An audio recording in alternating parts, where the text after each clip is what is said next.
If you've ever been disillusioned, disappointed, or discouraged in your search for love, and you know there has to be a better way to find the healthy, soul-filling love you've always longed for, then you've discovered the podcast for you.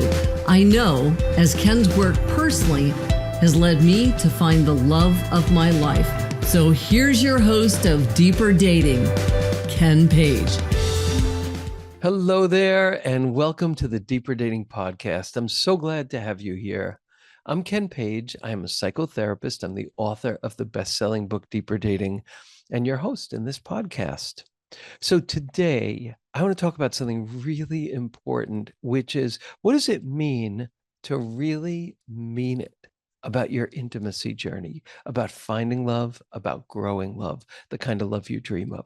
What does it mean to really mean it? And I'm going to break that down in very, very concrete ways, from the inner work to the nitty-gritty of meeting people. But before I jump in, I just want to say that if you're interested in the deeper dating path to intimacy, just go to deeperdatingpodcast.com. And there you'll find transcripts of every episode, and you'll find every episode. There are over 200 of them. And you can join my mailing list and get a really wonderful free book. It's a gorgeous ebook that I've put a lot of work and time into that captures the 5 key points to deeper intimacy. It's a beautiful piece. It's free, and you'll get it if you join my mailing list on deeperdatingpodcast.com. All right, dear folks, let's jump in. So let's talk about this thing about really meaning something, and that is the power of intention. And I think all of you really relate to that. Like the experience of when you're kind of diddling with something and you do it and there are excuses and you kind of move, but everything gets in the way and it doesn't really happen. Versus when you create a container, like maybe you take a course or you have a coach or you have like a gym buddy, and you have like a path and a discipline and support. You know how different that is when you have that. And that's kind of this experience, or a time that maybe there's something that's important to you and you decide, I'm really serious about this. This has to happen, and how you act then. So if love is that important to you, if finding a relationship is that important to you, or deepening the love that you have is that important to you, and it is, because that's why you're listening, I want to encourage you to create a container for your intention first. So I just want to back up and tell a little story about intention. This is like how I learned to Google with intention, which I don't always do, but I know the difference now. So my husband and I were going to get married, and there were so many things that had to be done for the marriage, and we are procrastinators. So we delayed and we delayed, and we looked, we thought, we did the work. We thought about the band, we thought about the food, we thought about everything. We did get the venue, but everything else, we kind of, our wedding rings, we thought about, but we didn't really get there. So one morning, I'm waking up, Greg is fast asleep happily, and I'm like worried and thinking, oh my God, the time is drawing near and we haven't done enough yet. And this is like getting serious. And he's happily sleeping. This is something that happens between us. And so I got up and I started Googling with intention. And in about an hour, I had found the kind of rings that we had dreamed of and talked about. I found a band. I found a cake. I did all of those things, and they were really what we talked about. And when Greg woke up, I checked in with him and he agreed, and all of that was taken care of. But we had Googled endlessly before that, but we weren't Googling with intention. When it really came down to it, it was something different. And I want to invite every one of you who cares about intimacy to say, I'm going to do my intimacy journey with intention, because we know that Actually, research shows that there is no single greater determinant of the quality of your life than your spousal relationship. Now, that doesn't mean you can't be happy being single. It doesn't mean you can't be happy in a relationship that's not great, but it's a lot harder. And for those of you who really care about having that wonderful relationship, there's probably very little more important than putting intention into that. We put so much intention into work, into working out, into so many different good and wonderful things. But culturally, we're taught to maybe obsess about finding a partner, but we are not taught to treat it with honor, seriousness, and the greatest wisdom and greatest support possible. So, if you are someone who really cares about finding love, I want to encourage you to just take a minute and say, okay, I'm going to do this. I don't know what that exactly means yet, but I want to do it. And if you're in a position where you can't really say that yet, but you can say, I want to do that. I wish I had that kind of fierce dedication. That's good enough. Because when you create a container that's going to support you in it, you don't have to do all the heavy lifting day after day. It's like that wonderful, wonderful, wonderful quote: make the decision that makes 1,000 future decisions for you. That's something I send to everybody who joins the intensive. But the intensive is, God knows, not the only way to do this work, although it's a wonderful way. But anyway, that's like saying, I'm going to have a gym buddy and we're going to get together on Mondays, Wednesdays, and Fridays, and I will meet them at the gym. You now have made a decision that's going to make 1,000 future decisions for you. And you can make choices by seeing what paths speak to you the most, what paths to finding love feel evidence-based, feel smart. Don't do that horrible, ugly thing of fix yourself, change yourself, be authentic, but be different than you are.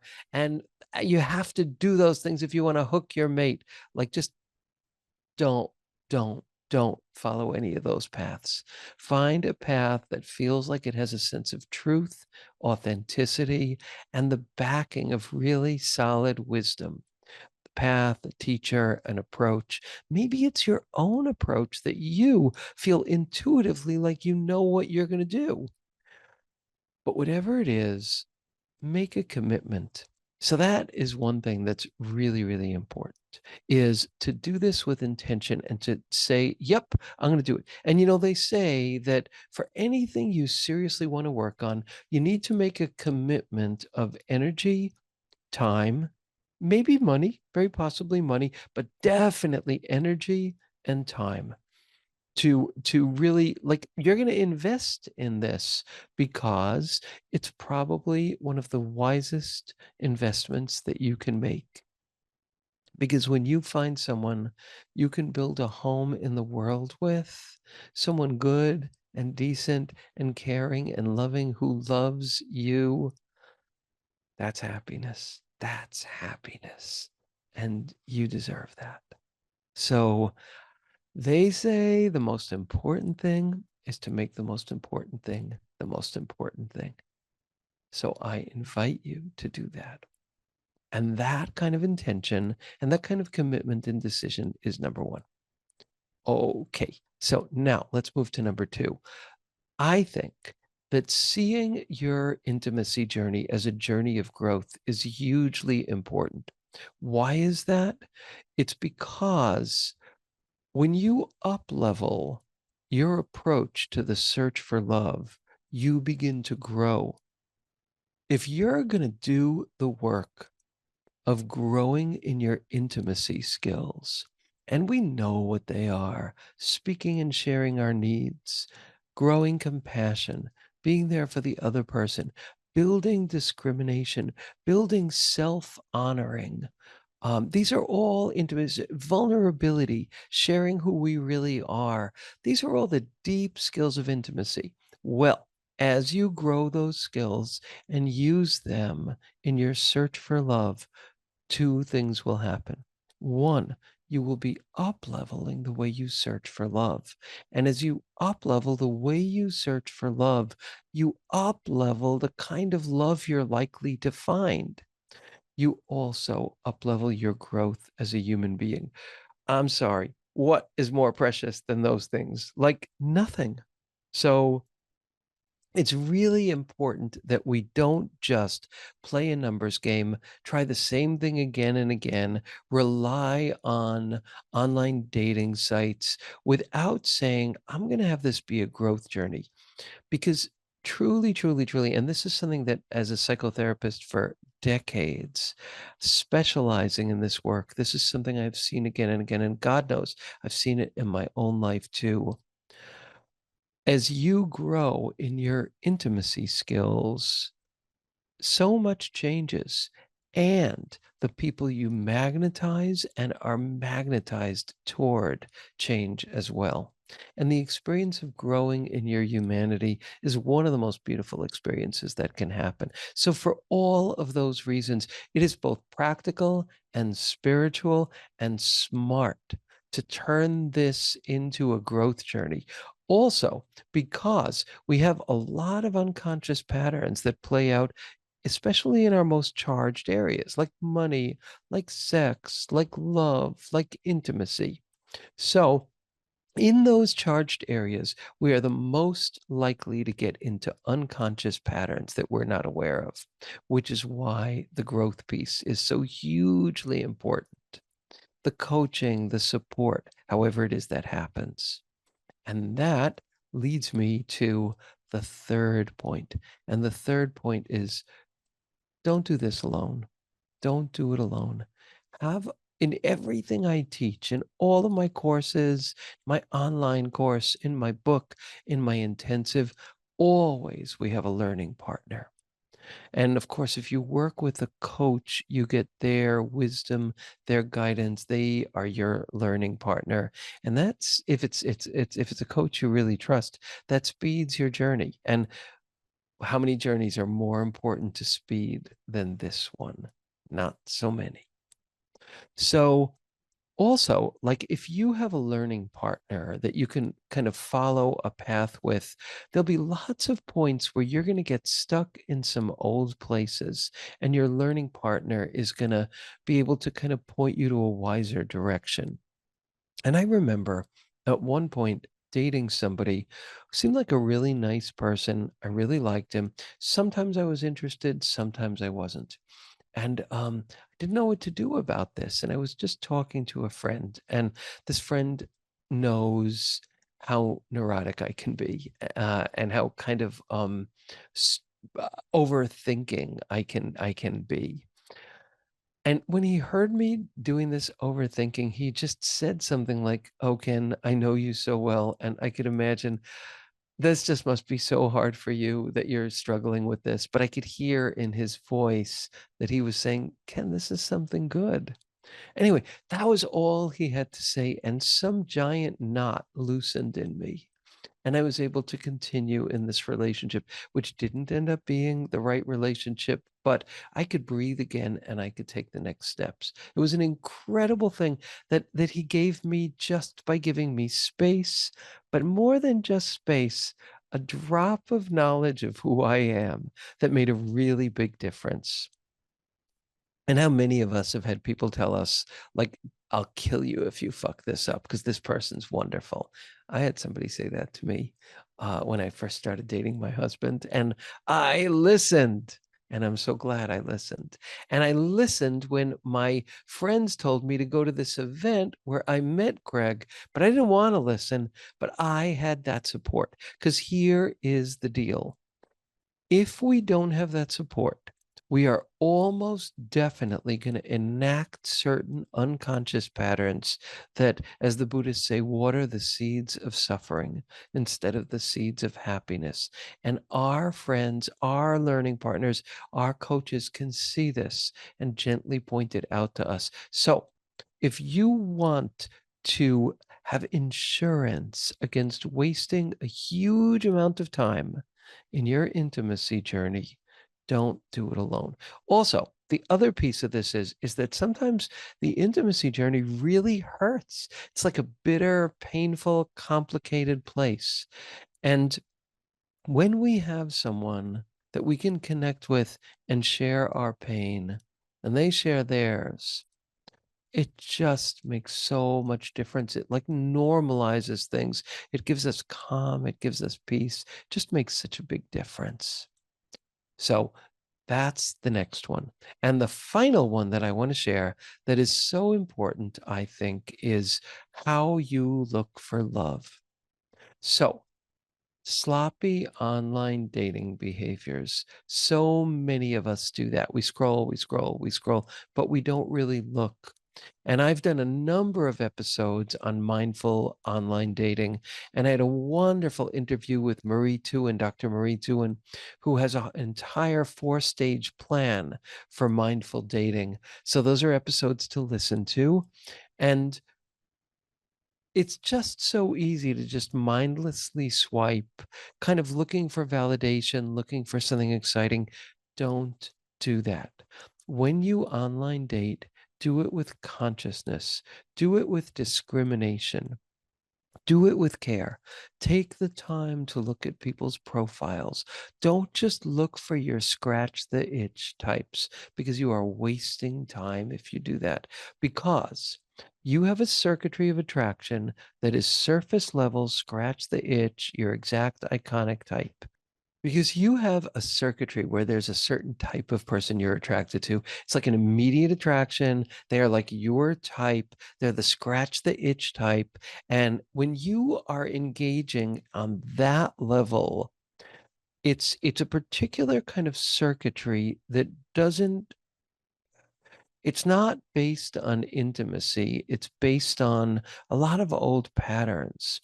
When you slow down and you're connected to your heart, you take time and look at somebody's profile, you look at their picture, you get the nuance of what they're saying, you drop down into a different circuitry. And it's more of a soul circuitry. It's a circuitry that can smell what smells funny and sense what feels good and what feels solid. You can't find that circuitry in yourself when you're speeding. So renounce sloppy online dating and bring mindfulness to it. And now, biggest of all, and this is something that I have seen after being a therapist for decades and doing this work for a really long time, and also it was the key to my finding love, is I really think the best way to find love is through in-person experiences with people who share your values. There's something that happens in those kind of environments that's really special. You kind of glow because you're in your element. Other people kind of glow. And especially if it's some kind of emotionally connected event, even more so, it makes connecting and contact easier. So that's like a hard bullet to bite because it's hard work. But oh man, you mean it about speeding your path? Don't leave that one out. In fact, don't leave any of these out.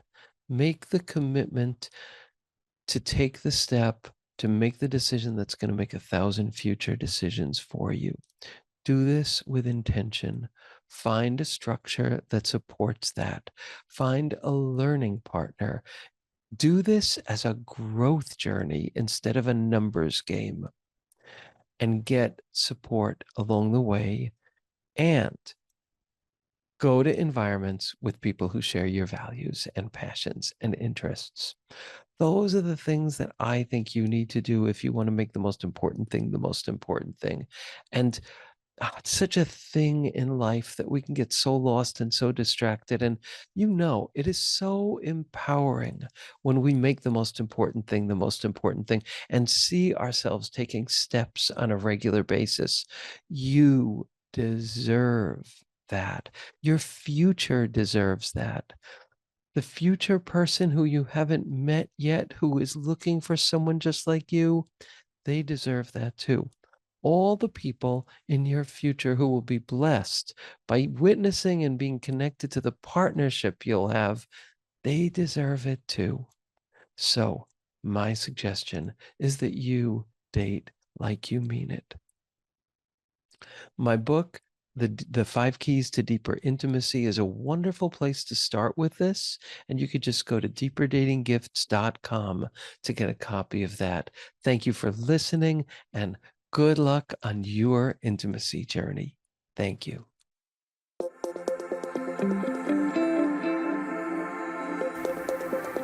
And that's it for today's episode of Deeper Dating. Be sure to go to deeperdatingpodcast.com, as Ken has a few more gifts for you. Then join us on the next episode.